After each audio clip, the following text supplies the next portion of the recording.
Ya, kita lanjutkan perbincangan kita siang ini. Saat ini sudah bergabung bersama kami Sekretaris Direktorat Jenderal Kesehatan Masyarakat Kementerian Kesehatan, Ibu Siti Nadia Tarmizi. Ibu Siti Nadia, halo, selamat bergabung.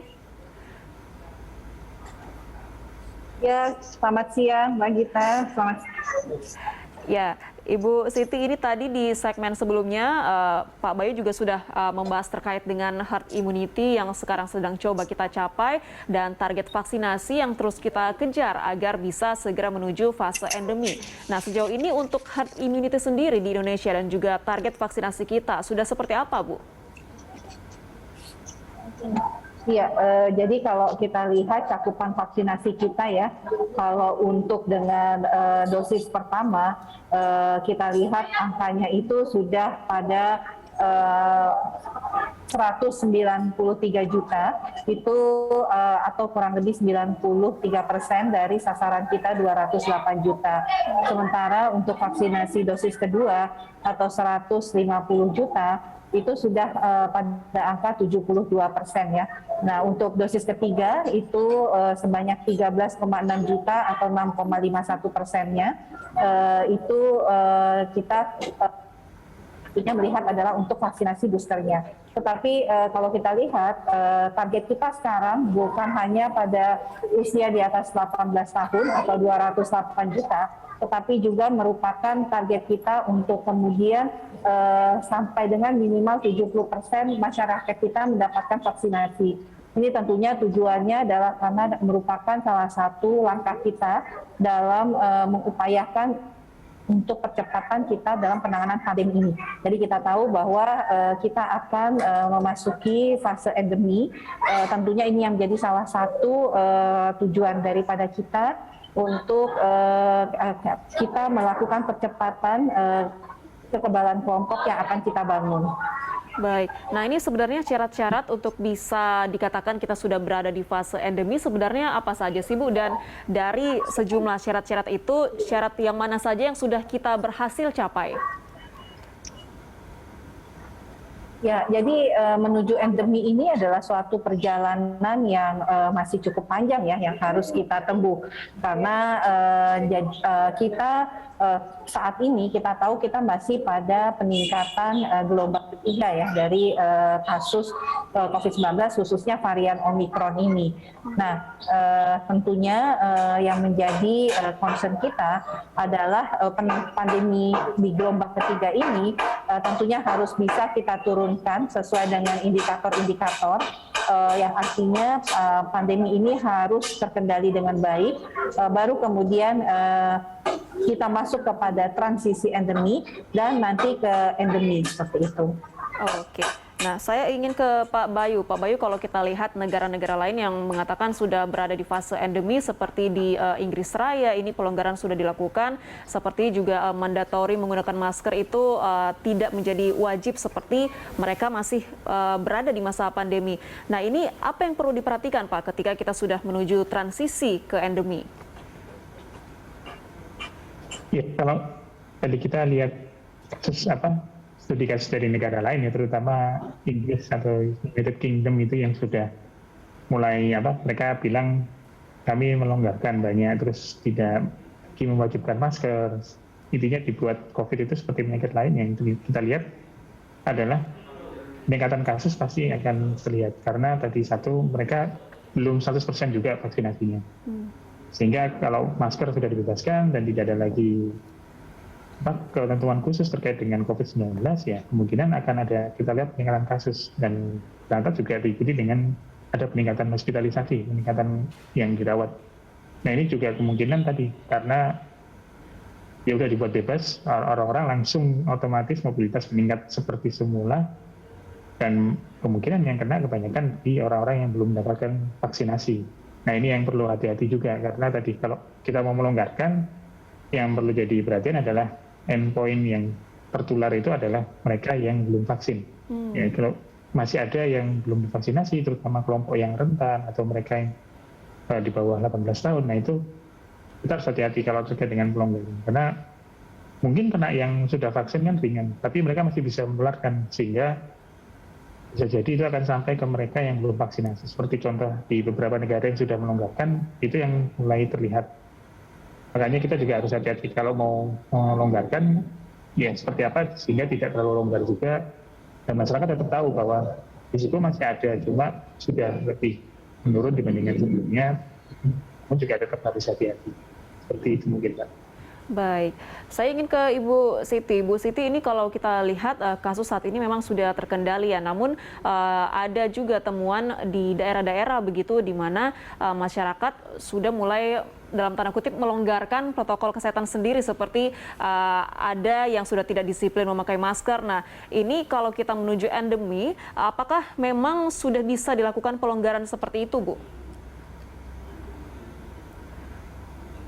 Ya, jadi kalau kita bicara ya langkah-langkah untuk menjadi endemi itu tadi seperti yang disampaikan oleh Mas Satria bahwa kita tidak sekonyong-konyong setelah nanti kasus ini betul-betul turun, berarti kita sudah memasuki endemi ya. Jadi seperti saya tadi sampaikan, langkah kita yang pertama adalah bagaimana mempertahankan pandemi yang saat ini terjadi. Ini kita sebut sebagai suatu kondisi pandemi yang terkendali.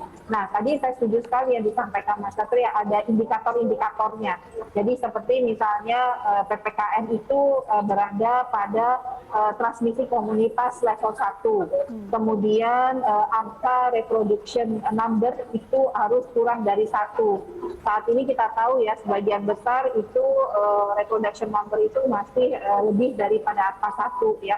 Nah, kemudian juga seperti kasus positivity rate ya. Positivity rate itu harus kurang dari 5%. Maka sebenarnya kita pernah mencapai angka 1%. Dan ini harus disertai dengan cakupan vaksinasi yang cukup tinggi. Nah, tentunya indikator-indikator ini yang menjadi rujukan kita yang tentunya harus dipertahankan dalam kurun waktu yang tertentu ya. Jadi bukan berarti hari ini atau minggu ini turun berarti kita sudah pada masa endemi. Nah, langkah yang kita lakukan saat ini dalam menuju transisi atau normalisasi adalah melakukan pelonggaran-pelonggaran di awal. Yang kita lakukan ini adalah pelonggaran aktivitas. Jadi kita tahu seperti pemeriksaan PCR yang tidak digunakan lagi bagi pelaku perjalanan, itu sebenarnya adalah pelonggaran daripada screening pelaku perjalanan. Yang kita tahu tadinya kita membatasi mobilitas ya seperti itu. Tapi karena kita tahu cakupan vaksinasi yang sudah tinggi, makanya kemudian kita cukup yakin bahwa kalau orang sudah divaksin 2 kali, apalagi sudah booster, maka resiko untuk menularkan kepada orang lain itu lebih kecil. Dan resiko untuk kemudian sakit atau tertular juga jauh sangat kecil. Tetapi kita tahu pelonggaran tadi seperti Mas Satria sampaikan tidak berarti bebas ya, karena kemudian orang yang belum divaksin 2 kali atau belum vaksin lengkap tetap harus melakukan pemeriksaan PCR atau rapid antigen sesuai dengan yang sebelumnya. Begitu juga tentang karantina. Hal-hal lain tentang pelonggaran protokol kesehatan tentunya disesuaikan juga dengan kondisi laju penularan. Jadi kita tidak akan langsung ya, atau seperti banyak negara yang kita lihat saat ini yang sudah menyatakan berdamai dengan COVID-19, mereka misalnya menyatakan sudah tidak membuka masker lagi. Tapi yang menjadi catatan kita, negara-negara Eropa, Amerika yang melakukan pelonggaran, itu mereka adalah yang cakupan vaksinasi dosis primernya itu sudah hampir di atas 80% ya. Nah, ini yang menjadi catatan kita. 2 hal dari yang baru bisa kita lakukan kalau kita ingin melakukan pelonggaran protokol kesehatan adalah cakupan vaksinasi yang tinggi dan merata di seluruh sasaran vaksinasi, dan yang kedua adalah angka fatalitas terutama pada tingkat keparahan dan kematian yang harus juga rendah. Oke, harus cakupan vaksinasi harus sudah terpenuhi dulu, dan juga angka fatalitas sudah harus rendah ya Bu, baru kita bisa menuju pelonggaran seperti di negara lain. Kita akan masih bahas di segmen selanjutnya usai jeda. Pemirsa jangan kemana-mana, Lunch Talk akan segera kembali.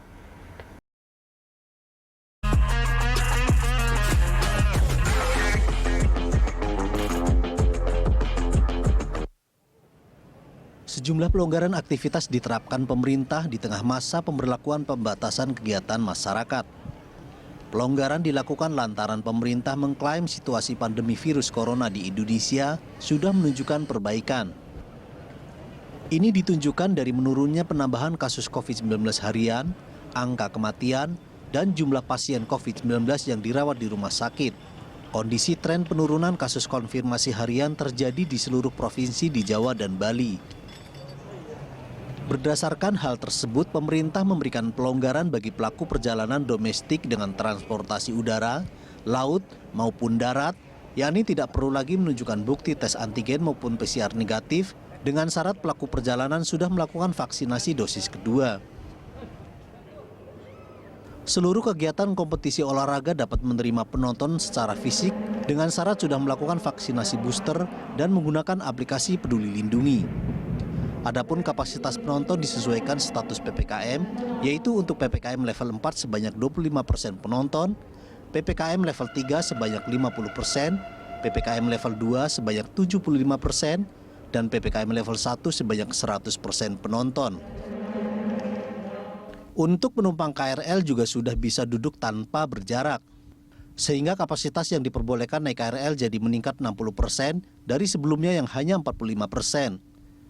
Selain itu, anak usia di bawah 5 tahun yang sebelumnya tidak diizinkan menggunakan KRL, kini sudah dapat kembali naik KRL dengan syarat didampingi orang tua dan mengikuti protokol kesehatan secara ketat, serta menggunakan KRL di luar jam-jam sibuk.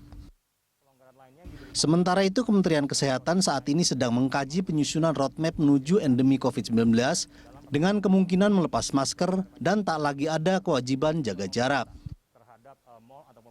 Tim Liputan, Berita 1, Jakarta. Indonesia bersiap menuju endemi. Lalu seperti apa roadmap atau peta jalan yang tengah dan seharusnya disusun pemerintah? Kita akan membahasnya bersama dengan epidemiolog dari Universitas Gadjah Mada, Bapak Bayu Satria Wiratama, dan nanti juga kita akan terhubung dengan Sekretaris Direktorat Jenderal Kesehatan Masyarakat Kementerian Kesehatan, Ibu Siti Nadia Tarmizi. Kita sapa Pak Bayu terlebih dahulu. Pak Bayu, halo, apa kabar? Alhamdulillah, baik Mbak. Baik, terima kasih sudah bergabung bersama kami. Pak Bayu, ini kita lihat kondisi kasus infeksi COVID-19 di Indonesia saat ini menunjukkan pengendalian yang cukup baik. Kemudian juga beberapa waktu yang lalu, Kementerian Kesehatan sudah sempat mengatakan bahwa herd immunity ini sudah tercapai. Nah, ini persiapan apa yang harus kita lakukan dalam menuju beberapa langkah ke endemi? Ya, kalau kita bicara endemi ini kan berarti tingkat kematian atau tingkat fatalitasnya, keparahannya itu sudah jauh menurun dibandingkan saat pandemi kemarin. Nah, itu salah satu yang bisa dilakukan adalah vaksinasi. Jadi kita memastikan bahwa vaksinasi itu cakupannya sudah bagus, terutama untuk mereka yang rentan, yaitu mereka yang dari kelompok lanjut usia, kemudian mereka yang dengan penyakit penyerta. Nah, itu kelompok tersebut sebaiknya sebelum kita bicara endemi sudah dipastikan bahwa kita sudah mendapatkan cakupan yang sangat bagus di sana. Nah, kalau di Indonesia sendiri ini kan kita lihat tidak semua daerah ini ya, cakupan vaksinasi lansianya sudah bagus. Jadi ada beberapa yang masih perlu perbaikan, terutama di daerah-daerah di luar Jawa. Bahkan di Jawa pun ada beberapa daerah yang cakupan lansianya belum mencapai 100% atau mendekati 100%. Sehingga ini yang harus diperhatikan. Karena kalau kita mau melonggarkan, itu artinya kan ada kemungkinan akan terjadi peningkat kasusnya itu mungkin kalau itu ada dari negara lain mungkin akan sedikit meningkat. Nah, yang takutkan kalau misalnya nanti mereka yang rentan ini tidak atau belum dapat perlindungan yang maksimal, ya ditakutkan kita akan melihat peningkatan kematian. Makanya yang harus diperhatikan, yang sangat diperhatikan betul itu kaitannya dengan kelompok-kelompok rentan ini, apakah mereka sudah terlindungi. Baru kita bisa bicara pelonggaran. Nah, kalau ya dari sekarang sih trennya sudah ini ya, cukup bagus, harapannya bisa dikejar lebih cepat lagi. Terutama kalau mereka yang rentan itu kalau bisa sampai dengan booster. Jadi tidak hanya dosis lengkap saja. Oke. Nah, ini Anda mengatakan bahwa kelompok rentan itu harus sudah terlindungi terlebih dahulu atau dalam hal ini cakupan vaksinasinya sudah cukup begitu baru bisa kita lakukan pelonggaran. Nah, dengan pelonggaran yang mulai dilakukan saat ini Pak, seperti penumpang di KRL tidak lagi harus duduk berjarak, ini apakah sudah tepat untuk diterapkan saat ini? Ya, ini kalau kita lihat memang pemberlakuan salah satunya yang tadi KRL itu sudah bisa 100%. Itu memang hanya khususkan di daerah yang ini di ibu kota sekitar Jabodetabek. Nah itu kalau kita lihat di sana kan vaksinasinya sudah, yang lansia sudah lumayan, sudah cukup bagus. Jadi bisa dicoba, tapi ini bukan berarti harga mati. Maksudnya kalau sudah dibuat tanpa jarak, kalaupun kasusnya naik misalnya atau ada kenaikan tingkat hospitalisasi, itu bisa jadi akan diberlakukan kembali pembatasan. Jadi pemerintah tentu akan melakukan kayak sistem buka tutup, jadi di switch gitu. Kalau misalnya oke aman, dilihat selama beberapa minggu terkendali, tidak ada peningkatan hospitalisasi, yang angka yang meninggal juga tidak meningkat, mungkin cenderung stabil, oke kita bisa teruskan. Nah kalau misalnya terjadi peningkatan atau ada sinyal gawat, ya pembatasan pelonggaran yang tadi akan dilakukan pembatasan lagi. Oke, nah ini dengan adanya lansia di daerah di luar ibu kota begitu yang masih belum terjangkau sepenuhnya terhadap vaksinasi, apakah sudah tepat untuk mengatakan saat ini kita memang sudah berada pada fase herd immunity? Ya ini perlu hati-hati juga nih. Herd immunity itu kaitannya dengan, kan artinya kekebalan kelompok ini. Nah kalau kita membicara herd immunity itu, kita harus memastikan bahwa memang imunitas yang dipunyai saat ini menyebabkan kita kebal. Nah, kalau di dalam COVID ini kita tidak bisa kebal 100%. Kenapa? Karena walaupun sudah divaksin booster sekalipun, ditambah dengan misal sudah pernah terkena, itu penelitian yang ada saat ini menunjukkan masih bisa terkena walaupun misal cenderung ringan. Jadi istilah herd immunity itu sebenarnya kurang tepat lagi. Jadi kalau ditanya berapa angka yang harus dicapai untuk herd immunity, ya jawabannya 100%. Sehingga kalau ada yang bilang herd immunity sudah tercapai, tidak, itu salah besar. Karena kalau kita hanya bicara lihat, kan dari cakupan yang ada sudah 70%. 70% itu kalau dibandingkan dibagi dengan target. Atau seharusnya dibagi dengan total populasi, kalau kita mau bicara itu. Tapi kalau kita lihat dari COVID yang dia tidak bisa benar-benar menghilangkan, ya otomatis targetnya adalah 100%, mendekati 100%. Sebanyak mungkin, tidak berhenti di satu titik. Sehingga kalau dikatakan sekarang sudah tercapai, belum. Tapi imunitasnya mungkin di beberapa daerah itu imunitasnya sudah sangat bagus. Sehingga kalau kita lihat yang terkena COVID boleh bisa ada, tapi yang mengalami hospitalisasi atau COVID-nya berat sampai meninggal itu cenderung sekarang kan lebih rendah lagi. Karena tadi imunitasnya baru bisa melindungi sebatas masalah severity atau tingkat keparahan dari COVID-19-nya, bukan melindungi benar-benar dia tidak bisa terinfeksi, itu tidak, belum sampai ke sana. Nah kalau dari situ kita ya harapannya masyarakat tahu bahwa herd immunity-nya COVID itu beda, bukan yang benar-benar bebas COVID-19, kita belum ke sana. Tapi yang pasti kita sudah punya imunitas yang bisa menjaga kita tidak jatuh ke COVID-19 yang berat. Namun tentu saja ini berbeda-beda ya kaitannya dengan imunitas itu. Makanya mereka yang rentan itu sangat disarankan tidak hanya dosis lengkap tapi juga booster. Karena banyak penelitian juga menunjukkan kalau cuma dosis lengkap saja untuk mereka yang kelompok rentan, lansia, apalagi punya komorbid banyak, itu vaksin dosis lengkap itu tidak cukup, butuh booster. Oke, nah ini berkenaan dengan vaksinasi yang juga belum mencapai target keseluruhan, artinya kita belum bisa mengatakan bahwa kita sudah memiliki kekebalan kelompok ya Pak, yang dimana ini menjadi salah satu syarat wajib untuk bisa menuju endemi. Apakah artinya kita masih memiliki langkah yang jauh begitu yang harus ditapaki untuk bisa menuju ke fase endemi nanti? Ya, untuk ke arah fase endemi itu kita tidak benar-benar harus herd immunity yang bebas sama sekali COVID. Tapi yang pasti COVID-19-nya boleh ada, cuma tingkat keparahannya tidak boleh tinggi. Gitu. Jadi kalaupun ada yang misal harus masuk rumah sakit, meninggal boleh, tapi tidak boleh banyak angkanya. Nah, karena kalau kita ambil contoh, ini sama seperti penyakit-penyakit lain yang masih ada di masyarakat, seperti demam berdarah, itu kan kasusnya masih ada.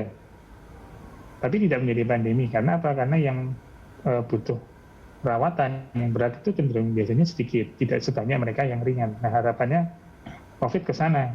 Karena kalau kita melihat kan susah untuk bisa benar-benar infeksinya itu tidak terjadi. Orang tidak sama sekali kebal COVID itu untuk saat ini hampir bisa dibilang belum akan terjadi. Sehingga kalau sekarang kita bicaranya lebih ke setiap orang punya imunitas yang cukup, sehingga kalaupun kena cenderung ringan atau tidak bergejala. Baik. Nah, kalau sudah sampai ke arah sana, kita bisa pelan-pelan bicara mengenai pelonggaran. Endemi ini kan kaitannya dengan pelonggaran dibandingkan dengan pandemi. Oke, jadi herd immunity bukan menjadi syarat wajib ya Pak untuk bisa segera menuju ke fase endemi. Kita akan bahas lebih lanjut usai jeda. Pemirsa, Lunch Talk akan segera kembali.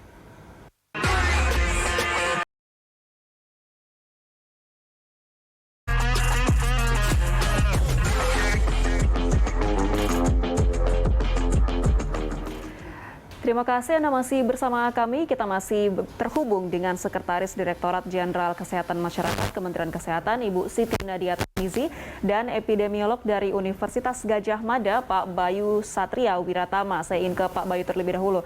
Pak Bayu, jika seandainya nanti kita sudah berada di masa transisi menuju endemi, dan amit-amit ya kalau sampai terjadi, misalnya terjadi peningkatan kasus kembali, ini mengingat virus itu kan kita tahu Pak, sifatnya terus berevolusi ya, muncul terus yang baru. Nah, ini untuk mengantisipasi hal itu terjadi di masa transisi, apa yang harus kita persiapkan? Iya, terima kasih Mbak. Jadi kalau kita bicara tadi peningkatan kasus itu di COVID ini kan triggernya sebenarnya salah satunya tadi benar mutasi. Jadi ada mutasi yang itu sangat berarti berdampak kepada kehidupan masyarakat, yaitu yang nanti menjadi variant of concern. Nah, salah satu cara gimana kita bisa antisipasi ini adalah dengan cara melakukan surveillance genomik. Dan itu juga berlaku, kita lihatnya tidak hanya di dalam negeri, tapi juga di luar negeri. Jadi kita tahu ada database di luar negeri yang dia mencakup mengenai mutasi-mutasi yang terjadi di SARS-CoV-2, kemudian dari berita-berita di banyak negara, dari situ kita bisa amati.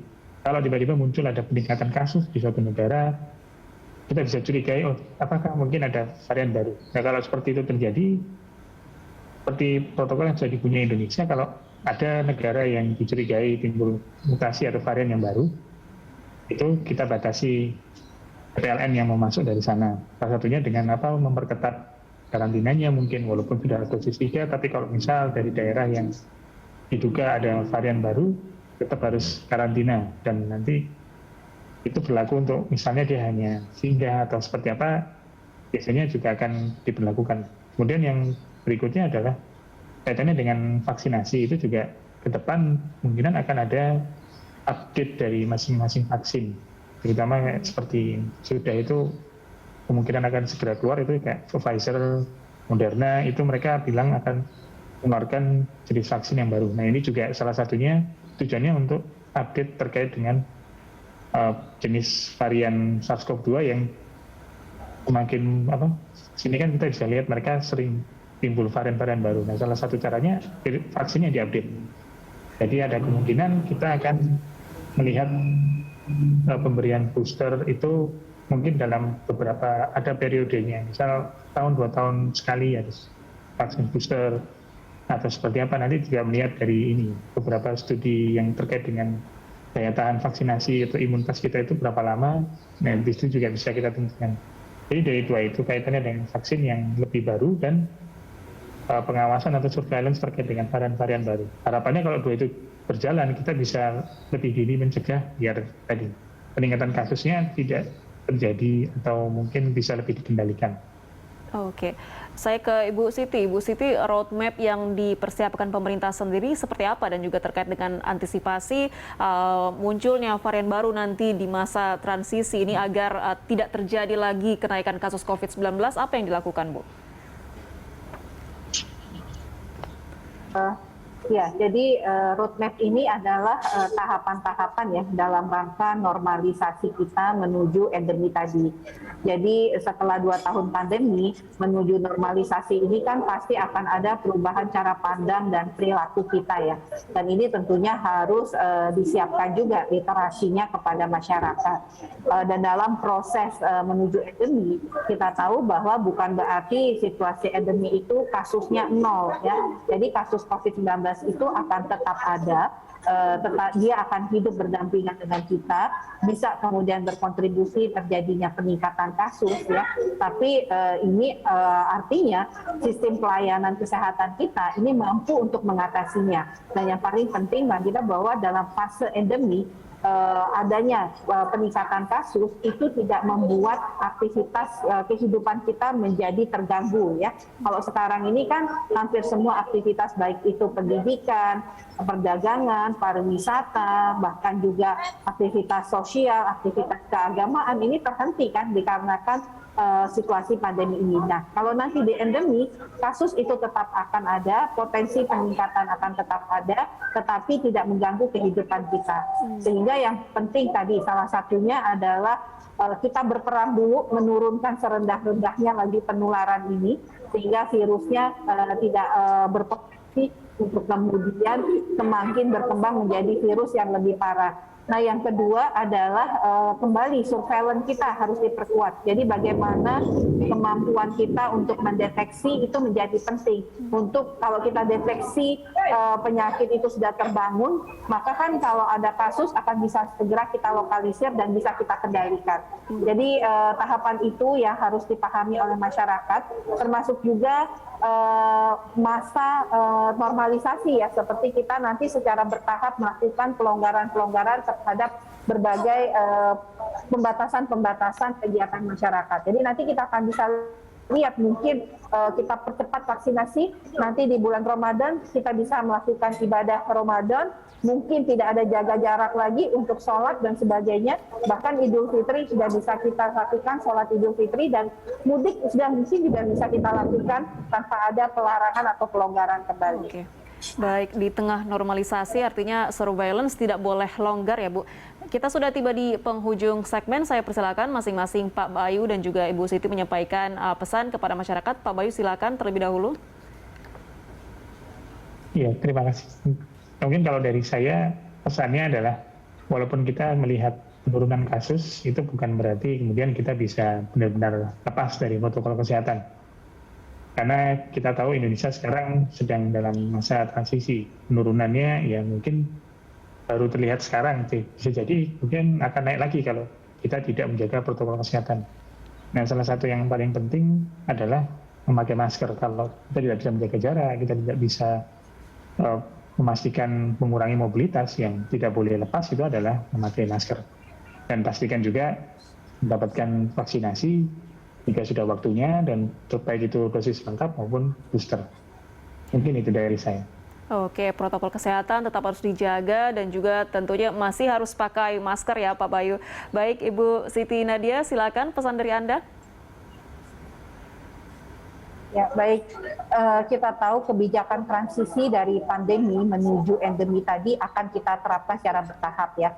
Jadi kita ini masih dalam kondisi pandemi. Sekali lagi kita ini masih dalam kondisi pandemi, tetapi tahapan untuk menuju endemi itu sudah kita siapkan peta jalannya supaya normalisasi aktivitas masyarakat itu akan bisa sesuai dengan tahapan-tahapan tersebut. Langkah awal tentunya peningkatan cakupan vaksinasi dosis kedua, percepatan vaksinasi booster, peningkatan aktif surveillance ya, serta juga jangan lupa testing dan tracing ini harus tetap menjadi kunci utama ya untuk deteksi dini.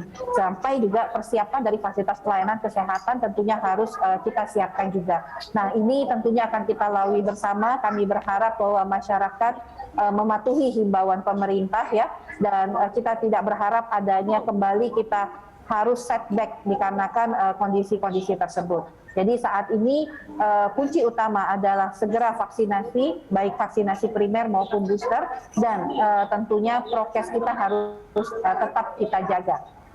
Baik, kita masih harus terus mawas diri ya Pak Bayu dan juga Ibu Siti karena meskipun kasus saat ini sudah melandai, virus itu masih ada di sekitar kita. Semoga kedepannya edukasi dan juga pemahaman masyarakat terhadap pencegahan juga akan semakin baik. Terima kasih Ibu Siti dan juga Pak Bayu sudah berbagi informasi bersama kami. Salam sehat selalu.